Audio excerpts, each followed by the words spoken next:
54% of homes don't even have mortgages in America. Wow, that's a lot higher than I would have thought. What do you feel about that? Do you feel people within your generation, 21 to 25 right now, are like some of the I don't want to have babyest people ever? Because I feel like that's the case. Yes. Young Americans can't even get a house. I would think that would give them some reservation, right? I mean, if I can't get a house, why would I bring a kid? Are we building enough homes right now? We're building a lot of homes in Delaware right now, especially compared to what we've done in the past. Is it enough to solve the supply crisis? Does that mean that we're in a point where now housing kind of can't crash because the cost to build a home is simply that much more expensive? If you're looking for a conversation around legalese, business logistics, and the growth patterns of Delaware, you're in the right place.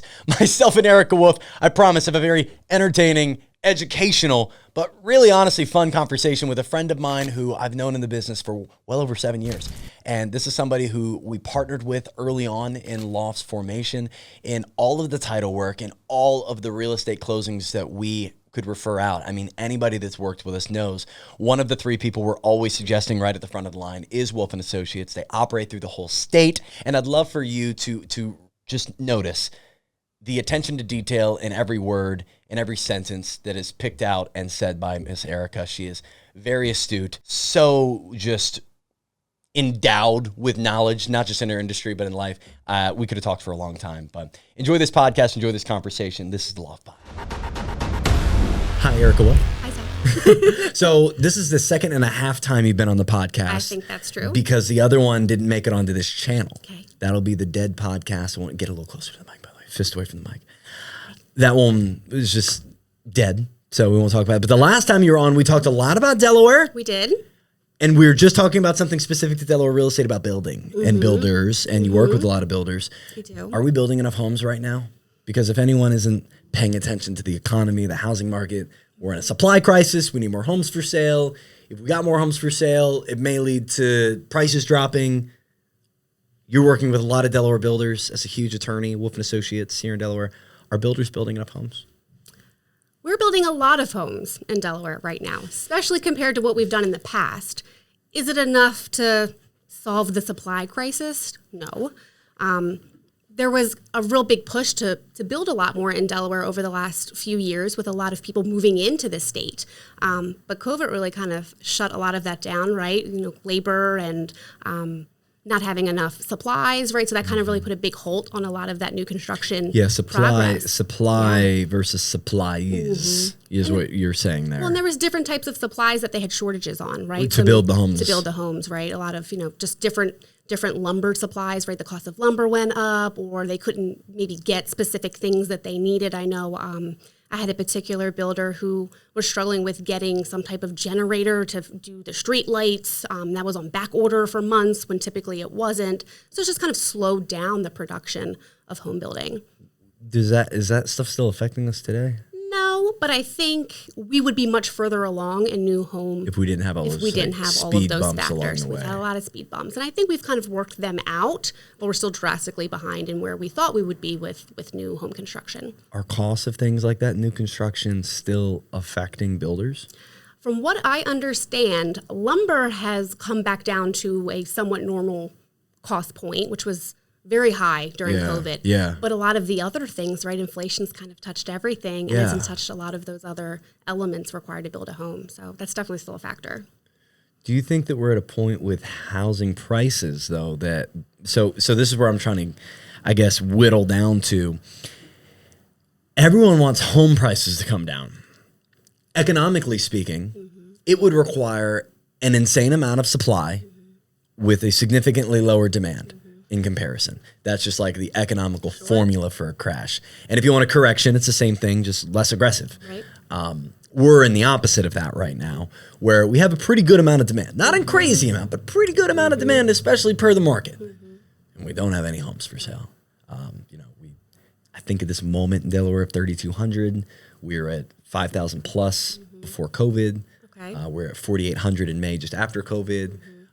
And we were under 2,000 even as early as last year. Yeah. So we're on the come up in inventory, but we're not nearly even to where we were at before COVID. And guess what? Before COVID was still a seller's market too.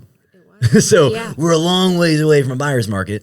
But my question is, because of the fact that builders had to basically change their format for how they were building, change some of their suppliers, change some of their logistics to make these homes still buildable. Those problems have since been solved, but inflation has basically made everything involved in the building process more expensive. Absolutely. Does that mean that we're in a point where now housing kind of can't crash because the cost to build a home is simply that much more expensive? That's an interesting question. I mean, look, new construction homes, and you're the expert here, but in my opinion, are always more expensive than if you were to buy a resale, right? I mean, you're getting a brand new home. The cost of putting all those materials together. I think it depends on the third party, the what's it called? Third party businesses. Like they own mortgage companies. Like a lot of builders, they have mortgage companies, they have title companies. And I think the way they structure it, to be honest, it's just flat out, you're right. If it's just new construction versus resale, it's going to be more expensive. But if you use like our mortgage company, we're going to give you 20 grand. Sure. And if we use our title company, you get 10,000 in bonuses. Oh yeah. I think they try to get it. So and I think that's where companies are moving, because I'm seeing some insane deals on new construction these days. Oh, wow. I'm seeing some wild deals, like $50K off if you use our mortgage lender. That's crazy. Yeah. That's a lot. And that's a lot more than the free basement, It is. But honestly, I think it's too, is like, all right, we're going to bump our prices up 20K and then offer 50K off. Sure. And I think they're doing that to try to get people to use their inward companies, which is a form of steering, in my opinion. You can Google that. We don't have to get into that. I'm entitled. Trust me, I feel very strongly about that topic, but we don't have to get into that. But with home prices being what they are, a lot of people are calling for, if people stop paying these crazy prices, can builders even build a home for the price you want to buy it for? Well, I mean, obviously, they can't build the same home they could 10 years ago with the cost for 10 years ago, right? I mean, you can't do anything at the same price that you could 10 years ago. It just seems uncrashable in that world. Yeah, I mean, I would definitely think it's probably uncrashable, but there's just a lot of different elements here to why we're having a supply issue. And I think the lack of home building is one. It is one. The other big one that's holding up inventory is the fact that, in my opinion, and statistically it may be it's still my opinion, though, that the number one holdup in our current inventory are the people who bought a home in 2019, 2018, all the way up through 2021, a little bit of 2022. Sure. Or, I mean, anybody really who bought a home and refied. Or just owned a home before then and refied. Yeah, right? Yeah. If you hit the refi button when rates were below 4%. Which that was most people. Most savvy people. Almost anybody. I don't walk into many people that have a sub 2018 loan that's higher than 4%. And it was unparamounted. It was a great, it was a great time to take advantage of a refinance, right? So those homeowners definitely did the right thing, but it makes it really hard for you to think about selling your house, buying a new house, when you look at what the difference is and what your mortgage obligation is going to be when you have a really, really, really low number, unprecedentedly low, and you're going to have to trade that in for a number really high right now. Significantly higher. Right? And how are you going to make up that difference on top of all of the other inflation issues, right, that we're experiencing right now, that the average American homeowner is experiencing? It's almost impossible for some families to move. So until those numbers are a little bit more correlated, right? These sellers kind of feel locked. And I definitely think that contributes to the supply issue as well. There's people who want to move but can't. There's people that want to move that can't. And I've seen those sellers in front of me. I've had those conversations. The other thing I've heard are economists, when they talk about this issue, right? So broken down, you have people who have such a low mortgage payment that if they were to move, they get their equity out of their house. But they're walking from like a $1,200 payment to a $2,500 payment. And that's probably for the same home. Exactly. If they want to upgrade, we're talking much more. Exactly. So why would they? Right. There's a lot of economists who kind of like, they sit up and they look at the numbers and there's just like, this has never really happened where we had such an aggressive shift, high to low or low to high. We saw the lowest rates we've ever seen. And now we've seen some of the highest rates we've ever seen since, I think, 2001. And the average home price was $162,000. Right. So it's like apples and oranges. And very quickly. Very quickly. The only other time we had a hike like this was the early 80s. And that's when we got up to like 17.5% at one point. But again, median home cost was 80 grand, 60 grand, big difference. So really, I'm trying to get back on my own thought train. I get worried looking at these numbers and hearing these economists talk because they don't have any data to point back to say this is what happened then, so this is what's going to happen next. And they also don't have any short-term answers. The best answers I hear are, it's just going to take a long time to fix this. Mm-hmm. Well, any answer that you get is going to be a prediction. Yeah. Right? It's not rooted in science. It's what they're predicting from it's what they're predicting based off what they see. And what they economy. see is no short-term fixes, and short-term being like 3 years or less. Sure. So I was recently at a conference where they had some of the economists kind of nationwide talk to us about what their predictions are, right? And they were very keen to say, these are predictions, right? We don't know for certain. Absolutely. They predicted for us to really see any relief in the market, for sellers to really kind of come out of this seller lock where they would feel more apt to sell and buy a new home. The rates would have to fall below a 5.75 for them to even feel any relief, for that to start to kind of clear up. And they aren't predicting that to happen for at least another 2 years. Now, is that the magic number? I don't know, right? Is that the magic time frame? I don't know either. But the experts are predicting at least another 2 years before we kind of can solve that problems of sellers being able to afford to move. I wonder if we have the clip of it, but we've read over those predictions before. Yeah. And it's funny how the magic number, so the number at which we're predicting mortgage rates to get to continues to get pushed. Yeah. At the beginning of this year, October of last year, they were like, by the end of 2024, right, low fives. Right. It's going to be okay. Yeah. And then by the beginning of this year, they're like, don't worry about it. High fives. It's going to be great. Mm-hmm. And then they're like, as of recently, like, 6.2, like, is it going to be okay? Right, yeah. And it keeps getting pushed up. But then the other number that you're bringing up, which I think is very important, is when is it going to happen? It's not just it's not just about the number it gets to, it's about how long it takes us to get there. Right. And that magic number you brought up keeps changing. It does. Because at first that magic number, they were saying, if we got to 5.1, everyone's going to start selling. Right. And then it was, if we get to 5.4, everyone's going to start selling. And we have clips of us talking about an article we read. It was 5.25, 5.3 after. And now new studies are showing that. It's like 5.75, 5.8. So I wonder how long, if we stay in this 7% ecosystem, would a 6.1% start that outbreak, or 6 because we do need it. Yeah, we really do. And some people's lives just can't wait. Right? I mean, they just absolutely. can't wait. So, while a 5% interest rate would be great, or, a 5.5 or a 5.7 would be great, but maybe people just can't wait that long, and they would settle for a higher rate. But can I tell you an awful story? The awful story right now is the military seller. Oh my goodness. The awful story is the person right now that, traditionally, stereotypically, doesn't have insanely good finances as a young military member. The Mustang for the young airman is the typical stereotype. Is that a thing? Yeah, it is a thing. Okay. Yeah, absolutely. It's a thing. I'll take your word on that one. Yeah, it's a thing. And so that person, well off financially or not, is told when and where they live. Mm-hmm. And if that person has, a mortgage rate that's 4% or lower, $1,200, $1,600 payment, and then they say, hey, you got to move. Right. You got to move. No options. And they got to sell. Well, 84% of people right now in America can't qualify for the median home if they had to sell their home and requalify. Wow. So I'm assuming that number is on par or maybe even higher in a world of the young military member. Sure. Who's now being told, hey, that financial nest egg you had, sorry, sell it, take it, and good luck trying to buy another house and get another payment like that. Or you can live on base. Payments higher here too. Right. So I really worry for that person. And at the same time, we can get in the NAR thing. Well, is it possible for that military family member, homeowner, to rent out their home? Are you seeing more of that? It is possible to rent out the home. And sometimes the numbers work out. But let me paint the scenario for you. Like if they're paying $1,500 a month on their house and that home could rent for $2,250. Sure. They have that $750 surplus. It's not all profit because they have a property manager. There's going to be things to upkeep. There's going to be repairs. There's going to be utilities. There's going to be things that come in that. At the end of the day, though, let's say they make $500 a month. Is that extra $500 a month going to be enough to get them into that next property where they're going in relation to what they were used to? Meaning, if they were paying $1,500, are they going to get something for $2,000 or less where they're going? Probably not. Yeah.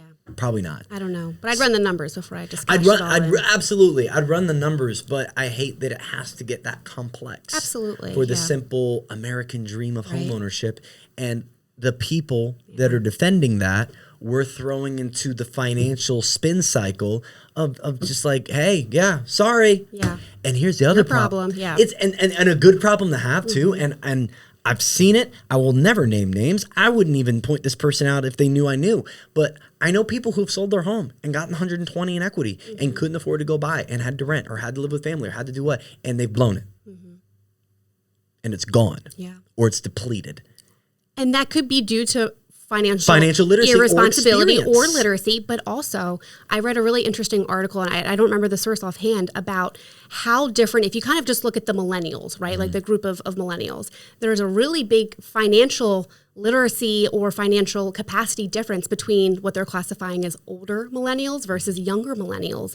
One of them being houses, right? So a lot of older millennials purchased a home prior to COVID, and that has set them up financially significantly better, right, than those who bought after COVID or who are still looking for a home with student loans, right? So some of the older millennials have paid off student loans, or the cost of education was a lot less, right? So they don't have that huge college tuition bill still haunting them, while some of the younger millennials do.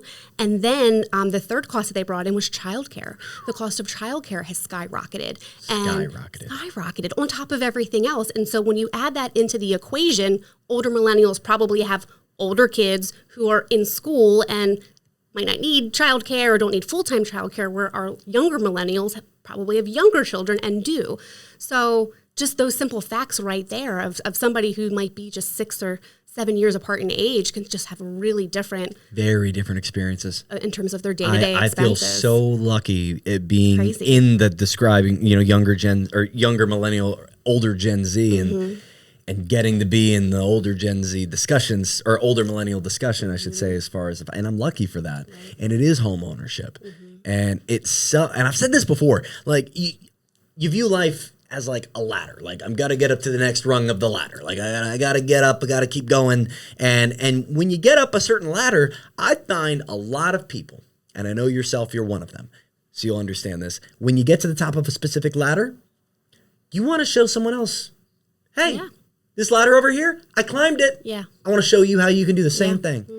I feel when I look at my ladder, I deploy, I get my VA loan, I go to college. I take my VA loan, I buy a house, right? And by the way, I get kicked out of college, and then that VA loan, I ended up buying a house that had a secret basement hidden underground, and I had to pay $20,000 to get that filled. So the VA loan was not the big secret ticket. I just mentioned that.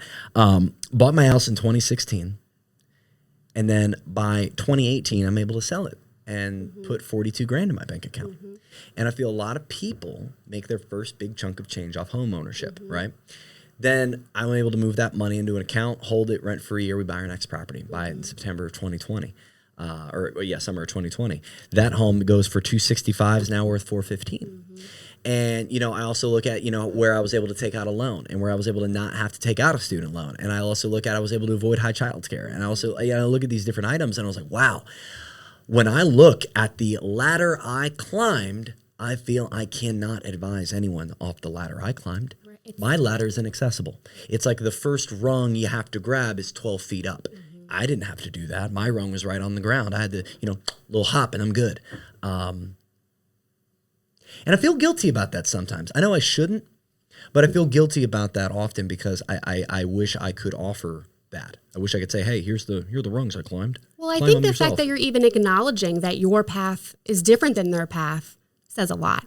Right? I think we have heard from maybe some older generations, right? And kind of the joke is like, back in my day, I did this and this and this. And they don't realize, like, that's not how it is now. It's not how it is. It's different. It's very different. And things have changed drastically quickly. We'll talk about driving a car off the lot. I mean, a $700 payment is now considered an average payment. A mortgage payment, $2,500 is a below average payment. Whereas, if you just look at those two costs right there, that's $3,500, $3,250. Of your money. And so if you're making $6,000 a month, more than half of it's gone to the two main essentials of transport and living. To get to the job. To get to the job and have somewhere to sleep, that's covered. Okay, now we got food, now we got utilities, now you got childcare, now you got insurance, now you got all these different items. Going into generations even further up, that own their home in cash. 52%, 54% of homes don't even have mortgages in America. Wow. Yeah. That's a lot higher than I would have thought. Can we look that up, Sean? Can we confirm that number? I don't want to talk out of my ass, but I'm pretty sure it's above 50%. That's crazy. I'm pretty sure it's above 50%. Because I wonder how that plays into the seller lock, right? I mean, it plays into the seller lock, I think, a couple ways. I think there's a pro and a con to it. I think there's I thought the number was 52 to 54%, somewhere in that range. What's this for? Oh, how many homes in America have a mortgage? It's all good. Thought you were listening.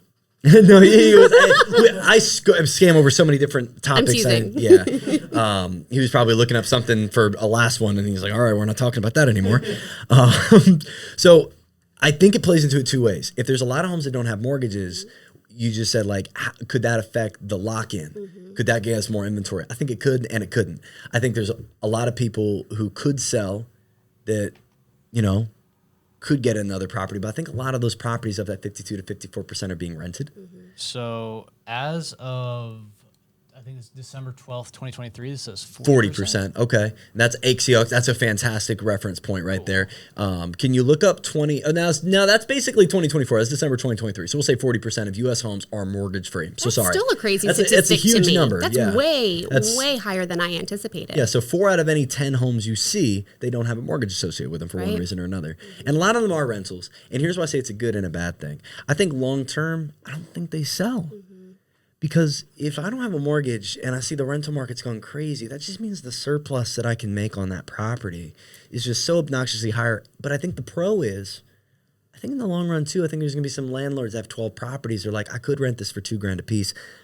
But if I rent them for $1,500 a piece, I'm fine. Mm-hmm. I'm good. I'm making dumb money. Right. Way more than I ever expected I was going to make. Right. And that's the point of it, right? They're having rental properties for them to income generate. And we're seeing a similar crisis in the rental market, right? Where there's not enough housing. There's not enough rentals. Yeah. So we have the same supply and demand issue. They can charge a lot more for rent. Why would they? I mean, that's the whole purpose of having a rental is for rental income. And we have this weird 15, 20-year crossroad, too, where for the last 5 to 10 years, somewhere in that range, Gen Z and Millennial have had the lowest birth rate of all time. Okay. It was a couple of years ago, we fell below the replacement rate of babies to adults in America, like working adults. So we're slowly replacing ourselves less, and Gen Z Sean, what do you feel about that? Do you feel people within your generation, 21 to 25 right now, are like some of the I don't want to have babyest people ever? Because I feel like that's the case. Yes. Okay. Just flat out, yes. No, I'm one of them. But do you think it's an age thing, right? Because, if you're 21 to 25, you just don't want to have kids now, right? And that might change for you in 10 years, where in prior generations, right, it was kind of the norm to have kids in your early 20s. Yeah. And that age is kind of creeping just up and up and up for various reasons. So maybe you don't want to have a kid now, but in 10 years that might change for you. And that's the difference. Yeah. No, I agree with that. What would you say? I love that we put there. It could change. Yeah. It could. Yeah, I think it could change. Mm-hmm. What would you say is the reason now, Sean? Honestly, if you don't mind, just putting your we just got real personal. Real personal. No, honestly, well, yes, the economy I think is the biggest thing because we're talking about costs of childcare. We're talking about taking care of a human being. But also, I think another part, and not to get political, is also what's going on in the world. I think there's a lot going on in the world right now when it comes to what we're eating, stuff across the sea. There's just a lot going on where some people, I think a lot of people too, feel like they don't want to bring a kid into the world because they don't know what's going to happen, I think to some level, there's always been a little bit of that, or a grouping of people that are like, I don't want to bring a kid into this world. It's crazy. Yeah. And I think more than ever now, I think that's valid. But for me, it's really because, like, number one, I definitely can't afford a kid right now. And also, I think it's a little early. So okay, just a 5-year difference. I don't want a kid now, as I have a 5-year-old, 5.5-year-old, Georgia Ray. And she was on the tail end of this, like, boom in childcare. Last 2 years of childcare were nuts. But I was like, man, avoided some of the diaper costs and the formula costs and some of these other things that have skyrocketed. I can't imagine a world where someone has an unplanned child that they want to bring into this world. You got to make a good amount of money to have a kid now. Absolutely. And the world where the one stay-at-home parent exists kind of doesn't exist, and then that forces you to do childcare, and it's just like kind of this revolving cycle where I understand. Like, mathematically, it just may not make sense to bring a kid into the world. Well, we're talking about how, young Americans can't even get a house, right? I mean, so I would think that would give them some reservation, right? I mean, if I can't get a house, why would I bring a kid? Yeah. Because I think, when we're planning on having children, right? Some come unplanned, but if you're planning on having children, you want to do it from a place of financial security, right? I want to have a house. I want to have a good job. I want all of these things. And I'll add to that locational security of just like, absolutely. I'm going to bring this kid into this house. This is their bedroom. Let's get the nursery ready. You want to have enough space for that you to have happen. a landlord who's going to kick you out in 60 days randomly. Yeah. Close to a good school. So if people are really planning that out and they can't even get to the house, I mean... That's enough stress in itself. And then and here's where I've seen a lot of people, and I'll speak to the younger generation, a lot of people I'm talking to under 30, myself is in that class. I talk to a lot of people that over these last 2 years have been depleted emotionally of awaiting when things will become a little less tight, awaiting the opportunity. When does the fruition of my degree happen? When does the promotion? And the world kind of changed out from under everyone's feet. It seems like it's going to keep changing. And I don't know. I get it. And I guess I see it from the perspective of, again, going back to the economist side of when do things get better and how do things get better? What's the route we take to get things better? Is it a reliance on AI and a universal income? Does that even work? Do we get to the point where young Gen Z's had enough and we can't functionally run restaurants anymore? And department stores fall apart, and all these skillless jobs, you would say, across America. Like, I feel it would take one viral TikTok trying to get them all to stop showing up to Hollister. Like, I'm not trying to speak like crazy, but I don't think we're far from that. I think we're very easily in a space where, like we see right now, the riots going on in different places with what's going on overseas. Like, it's a band of people getting together saying, we don't think this is right. This is what we think is right. And we're going to come together. Because of this app, we're all able to communicate and get together and now say, hey, we're going to do this. So off topic? Yeah. Kind of on topic. Have you seen people are blocking all like the biggest mainstream celebrities? I have recently. Seen that. Yes. Blocking them. Yeah. So people are like blocking Taylor Swift. Like canceling Kim them? Kardashian. Kind of canceling. Okay. Like just making... Older millennial, so you got to explain it to me. So they're blocking like celebrities on TikTok, Instagram, Facebook, all that stuff. Okay. By in a way of saying like we don't care what you're doing. Yeah. When it comes to music, movies, all that other stuff, because pretty much essentially saying they don't really care about us. And a lot of that came out with the Met Gala, right? Yes. The Met Gala happened just recently, and it was I think watching that really the got under people's thing. skins. Yeah, it was a let them eat cake thing. Yeah. She said Marie she didn't know Antoinette. what it Marie was about. Antoinette. Yeah. Have you seen the response that a lot of the celebrities have had? Yeah. That a lot of them have just gone like, no hair, no makeup, like, but sitting by the window like, oh, guys, it's tough. Oh, man, I get it. Like, okay, Lizzo. And I mean, look, all right. I mean, look, it does give like Hunger Game vibes a little bit, right? I mean, yeah, like that all the comment section, like watching from District 12. Yeah, like the whistle, right? But at the end of the day, they're not the ones that have caused this. But I feel they're that not the ones that are in charge. I feel that they don't control the interest rate. They don't control it, but they have a, and we talked about this before, and we won't get into it, about how representatives represent us in our own government and how we don't feel represented. These celebrities are not here to represent us. We got to be very clear about that. They're not here to represent us. So you're right. They're not in charge of these decisions, and nor should we be mad about them for having them happen. But they are deaf to it. Sure. They are obtuse to a journey. lot of, it's not their journey. You're right. And everyone's reality is their reality. We said before the podcast again, that the worst thing that's happened to somebody is the worst thing that's happened to somebody. Yep.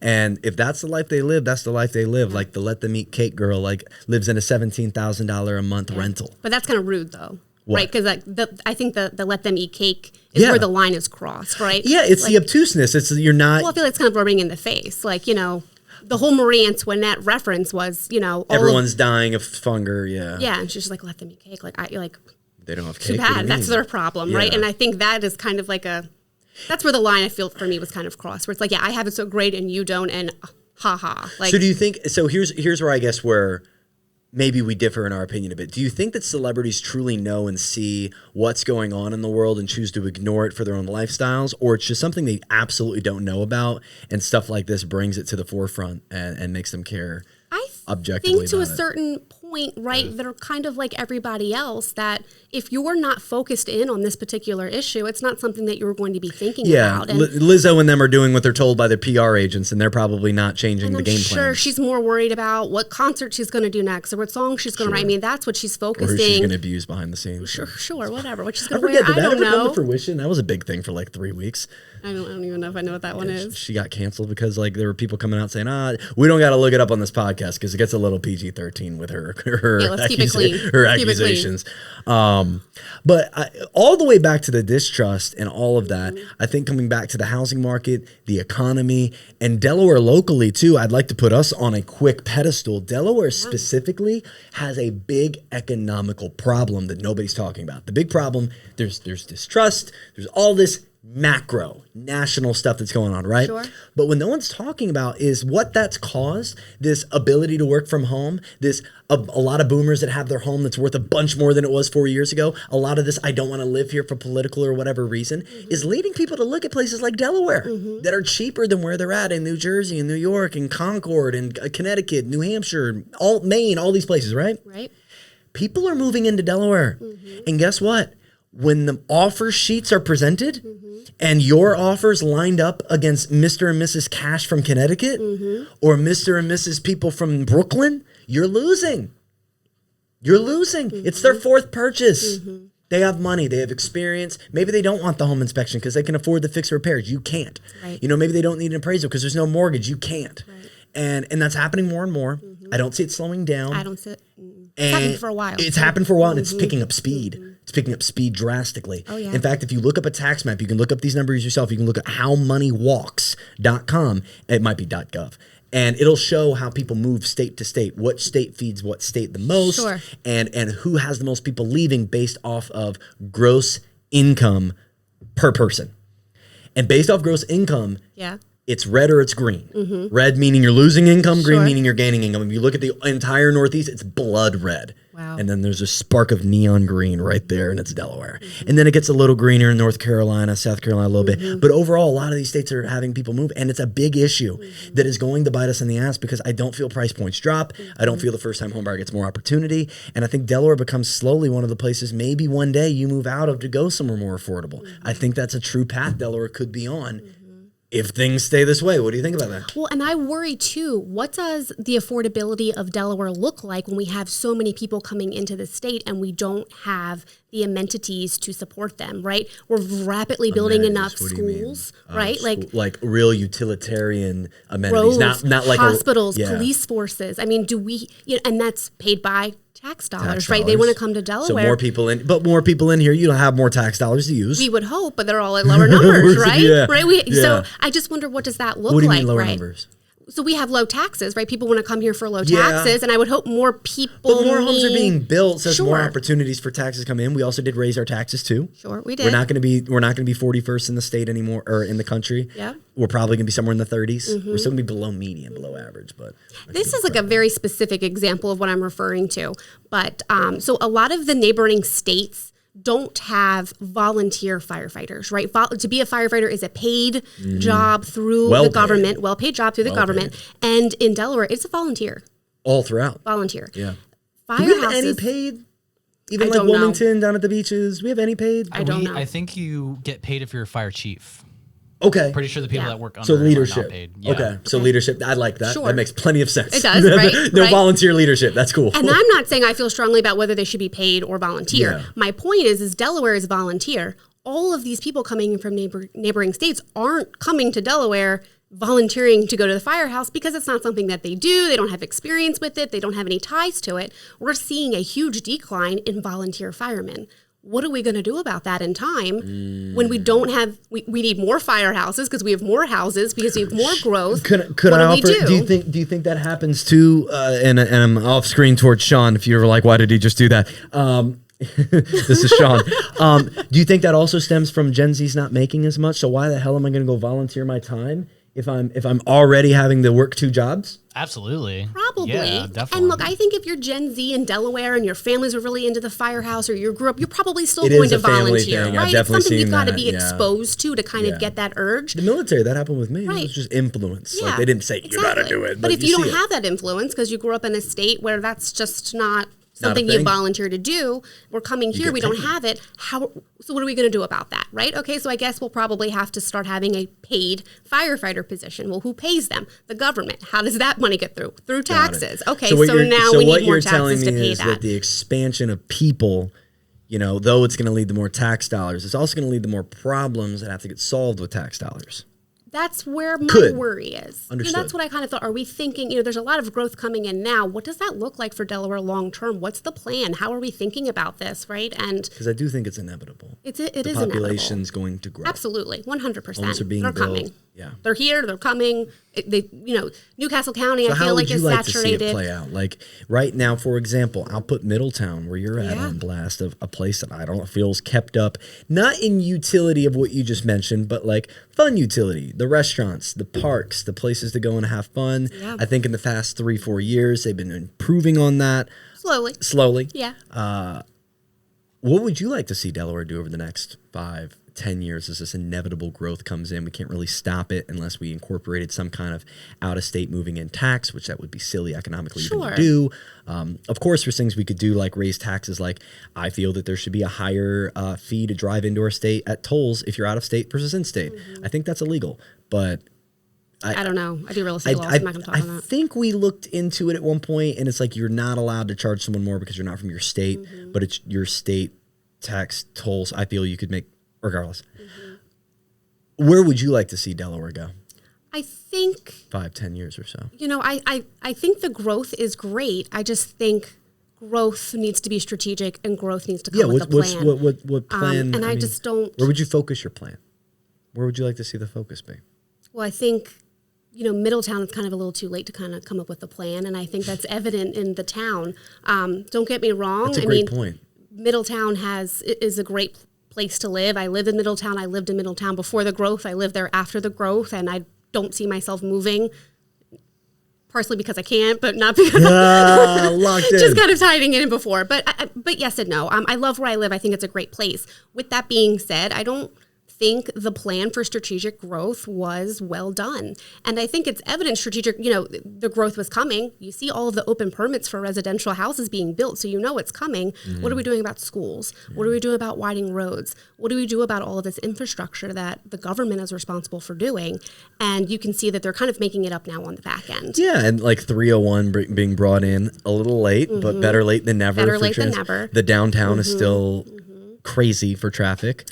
And now they're talking about, okay, how do we make this road one way and change another road to be the other way? Why hasn't that been discussed for quite a while? Why are we talking about it now that we have It's a been problem? a problem since 2008. Yeah, Like Middletown's when I was a been rapidly kid, growing I for the knew last when I 20 couldn't years. drive, don't drove through downtown Middletown Especially at the after end of 3 day. o'clock. Yeah, Right, rush. yeah, So like yeah. the only place Yeah. south of the bridge that has true rush hour. Exactly. So I like that you brought up Middletown because I think Middletown is a great example of what every city in Delaware is more than likely going to experience. I mean, offhand, just thinking of places like Lewis, thinking of places like Ocean View, thinking of Milton, Dover, Milford, looking at Smyrna, and you can even go north of Middletown and look at places like Christiana and Bear, places that are near the heat that aren't necessarily right under the lamp, like Wilmington is, that are going to experience this growth.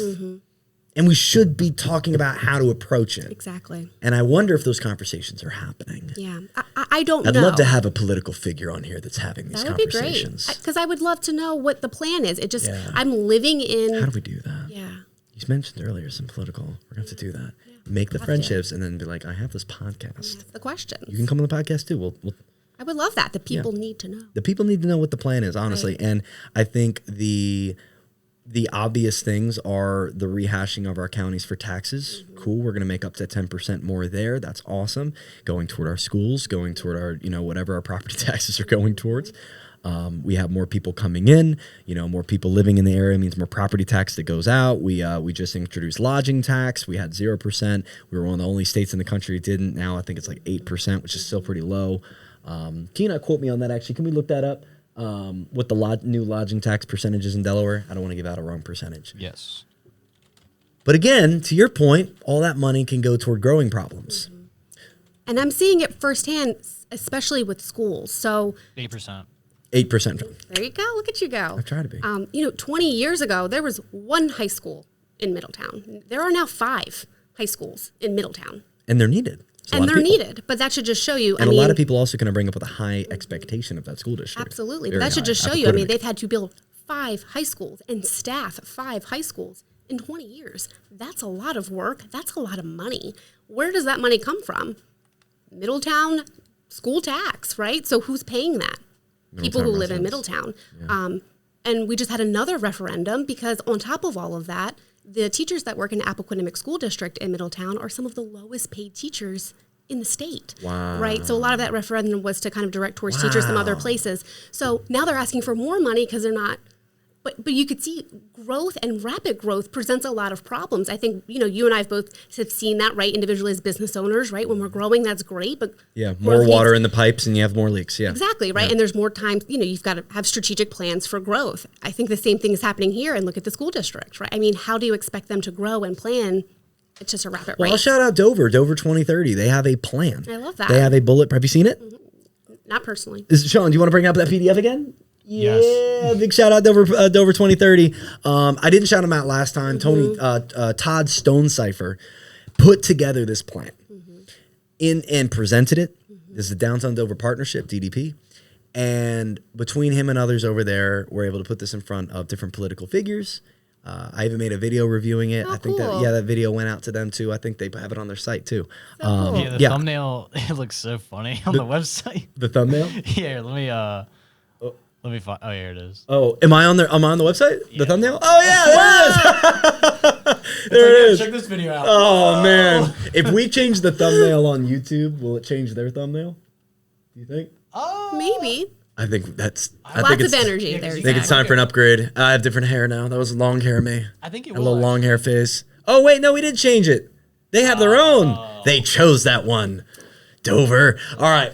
So either way, this is a plan that Dover's laid out. This is early last year. This officially came out, and now since I believe, and we could probably look this up too. I think they recently got $25 million toward their Lockerman project. Now, you can see right here. I'll point it out real quick. We're right here. That's where we're at. So we're right there, and this is all that you see in color going to be new. Everything you're seeing in color doesn't exist or is currently doesn't look the way it looks. Okay. Like the lake, they're going to put you see that little concert spot? Yep. Moving up, post office is getting turned into a restaurant, coffee shop. They're putting giant condos, big building over there, grocery store, parking garages, baseball field for a minor league team, bike trails. I mean, they're all of this. And if you go through it, they talk about, okay, we need to add hotel spaces. We need to think about the bike paths. We need to think about the schooling. We need to think about there's going to be more traffic here. How do we make sure there's still sidewalk traffic? Okay, let's make the sidewalks bigger so the roads get congested and cars can't go down it. And, we're going to have multi-transit hubs. So they're getting electric scooters and bikes. And they're talking about bus transit now or maybe a trolley. They're more walking paths. And they're also going and looking at, are people going to get mad at the infrastructure? So we need to make it modern but keep the old kind, like right here. Sure. Keep the old look, but make it modern. Aesthetic, yeah. They're planning it. The monuments, people are going to be standing and looking here. Do we have an area for people to take pictures of it? All of these details. Wow, that's a lot of detail. All of these details are being thought about.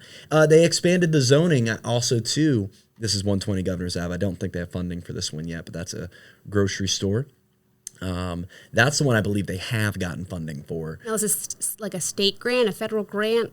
So this is going to, I believe, now again, this is $500 million, the park. That's going to be my favorite one. Food trucks, the $500 million is projected budget. Okay. It's not money that has been sourced yet. Okay.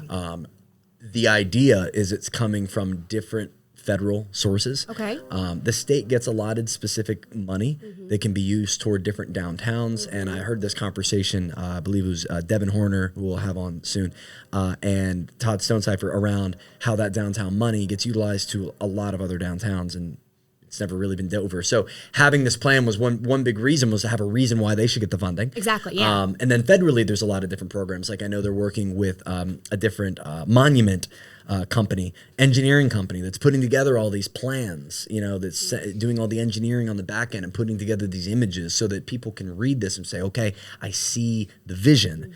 I think every town should do this. Yeah, I think so too. This is a great idea. And this is a long document too. You see there's going to be kids playing with water balloons. I see that. It's the best. It's in the budget. Now, if you see the river walk right here, that's what they're calling this area. But I think it's called the Monument Company, or literally, they're the ones that help revitalize the Riverwalk in Wilmington. Gotcha. Yeah. So they have a track record. Yeah. They're also working with people that have done it before. But yeah, that was a really great project. I mean, there's a lot of new things. A lot of good new things up in there. A lot of good new things. I think them and downtown Newark are doing a lot of great stuff. Downtown Newark looks like a completely different place. Completely different place. I did my undergrad there and lived on campus. And I drove through the other day unrelated. The same purpose. I think so. As when you were there. The spirit is still there. The spirit. The spirit. That's a fun way to say drugs.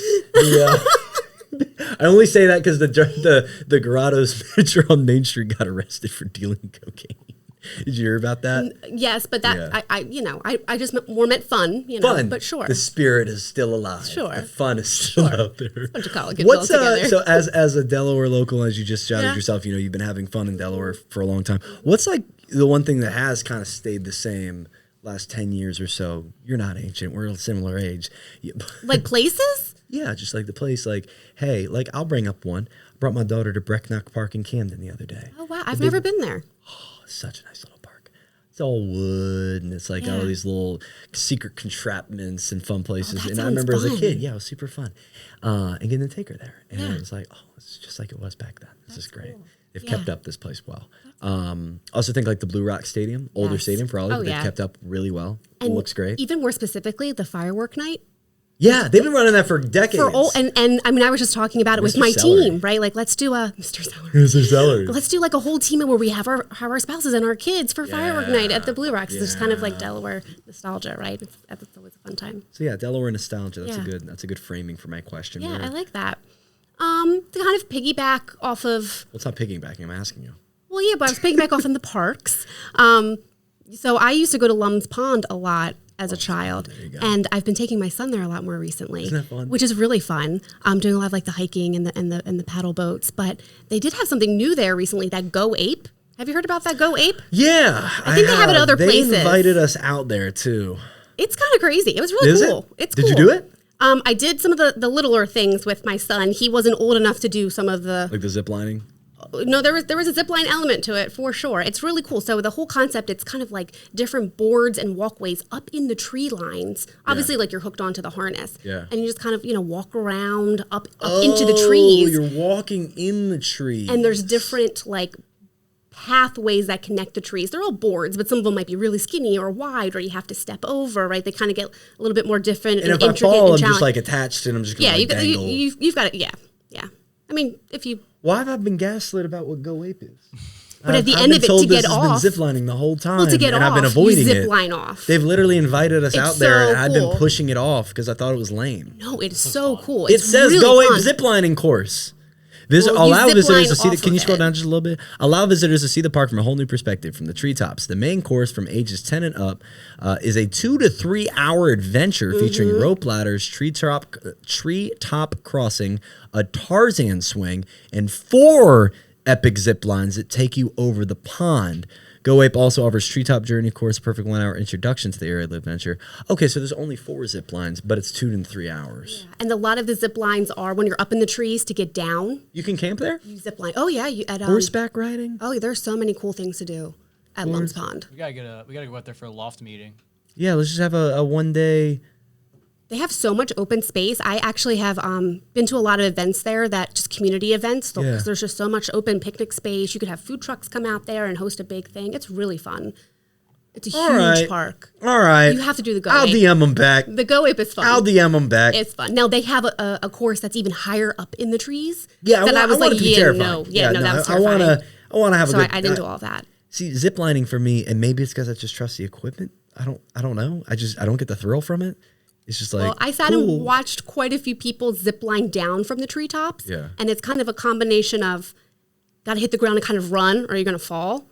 Just with how fast they're coming down. Good, so I can hurt myself. And a lot of people didn't get that memo. And I didn't get that memo when I skydived. okay. When you land, you're supposed to like run. Yeah. As Absorb the impact and kind of keep going. Yeah. Yeah, it hurt. And then there's a dude that's very tightly wound to the back of you. Yeah. That landed on top of me. So Fun. yeah, it was a fun experience. Yeah, you should definitely go ape. Sean should definitely film, and we should see how you come off of the zip line. Yeah, we can do that. I'll DM him back and say that's actually exactly what I'd like. We're just gonna do a tour through. We'll make sure we're zipped up. I want my own GoPro. Yeah. Oh yeah. Oh yeah. Yes! GoPro cam. Yeah, we'll have to That have would a be Sean, so a Sean much cam. fun. Sean Cam is Sean that cam? Cam. Yeah. Well, you have to give me a cam specifically so that my cam can get you. Okay. Because your cam's gonna We'll get have chest cams. Yeah, we'll both have chest cams. Yeah, Zach cam, Sean cam, and then we'll. This is amazing. We've come up with a fantastic. I'm now pumped. I've gone from I'm avoiding it to I'm pumped to go. You're going. You're It's going. a good idea. It's a lot of fun. 2 to 3 hours though. Yeah. That's a hell of a YouTube video we're gonna create after that. That's gonna be Yeah. fun. That's It gonna was be really fun. fun. This has a been good very fun. Is there anything else we need to touch on? Government conspiracy, the moon landing, politics, anything specific? We've hit a lot of topics today, Zach. We didn't hit any of those. we can no. Not on camera. Not on camera. Last take, and we dove into it a little bit. The strategy of Delaware moving forward. Of a little, like you mentioned, Lum's Pond. That's where we got off on that tangent. Is the place you went. Now bringing the kiddos. Overall, like, are you happy with the growth, the trajectory, the projections you're seeing for Delaware? I know we're kind of talking a little in the dark because, like we just said, we'd love to know more about what's going on, and maybe we'll get some representatives in here. We do live right next to Legislative Hall, so we maybe we could get that happening. But what do you think about the trajectory of Delaware? Are you excited, or are you one of those people like, I want it to be just the way it is? No. I mean, look, growth is inevitable. Not to Change make fun of those inevitable. people. There's just a lot. That's and they're entitled to feel the way they feel, right? Yeah. But Out and hurting. you said it, not me. It is low. Hey, wait. It's I feel the Newcastle side of Delaware is more appreciative of the change, and I think a lot of that stems from the fact of they are a lot of the change. Well, so a lot of transplants, a lot of over Philly line, New Jersey line, Delaware, or I work in D.C. and Baltimore. I live in Middletown. And so I think they're a little bit more, oh, it's great, it's fine, because, they are part of the change. Whereas some of our people in Sussex County are like, I've been here about 20 decades, and, it's... I just think that people in Newcastle County experienced a lot of change and a lot of people coming in. Say that again? I think people... I have headphones on, so I didn't hear it myself.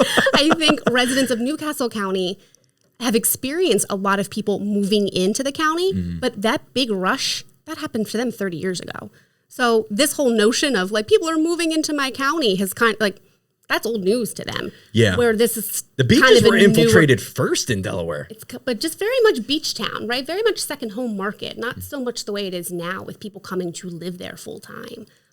Where I feel like now that growth and that infiltration of people is starting to come down into Kent County, down into Sussex County. Can I give you my number one thing that I think would help our state?